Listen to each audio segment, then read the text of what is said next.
Torak'izay ihany koa fa vokatry ny fiaraha-miasa teo amin'ny fikambanana fitemikafa sy ny ben'ny tanàna ny feferana dia nisy ny didipoitra ny tontosaina ny 12 Jolay lasa teo hetsika izay tafiditra ihany koa ao anatin'ny fanampiana ny mponina eny amin'ny tontolo misy azy ireo ny hetsika tahaka izao raha ity tato-baovao ity. Zazalahy 7 avy amin'ny fokontany 10 ao anatin'ny kominy feferana no natao didipoitra mamem-pona ny 12 Jolay lasa teo.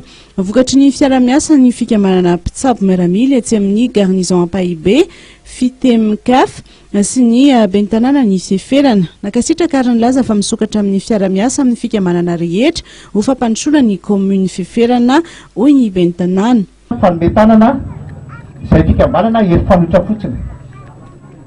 Raha matoa ben'ny tanàna ny family karakarana eto amin'ny komina fanatsarana fampandrosoana ty komina ity. Dia mba mitodika ho anareo le vahoaka mba akasitraka mba hanova tsara ny fampandrosoana manova toe-tsaina tsara tsika zao ny komina tsana indrindra foana dia fa nivana toe-tsaina amboary tsara misy ity satria nateno zavatra ty amin'ny komina ty tsika any manembotra ny zavatra ty.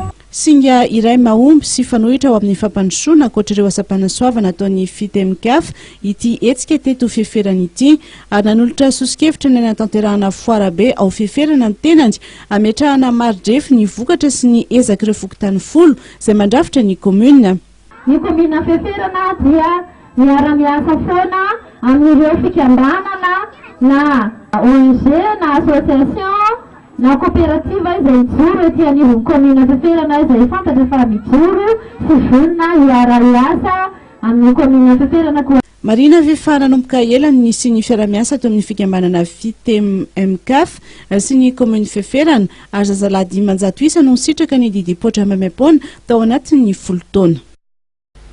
Tokola sy tompoko vavy manapetra ny fotoanantsika ao anatin'izao fotoana ny fampahalalam-baovao izao dia makasitraka fenonao zay nanaraka izany hatramin'ny farany ankasitrana ihany koa ireo rehetra ny fandrimbona natotosa ny fampahalalam-baovao tonga tany tokantranotsika rehetra tany dia mametraka ny veloma mandrapitafa ao manaraka indray ary makasitraka tompoko.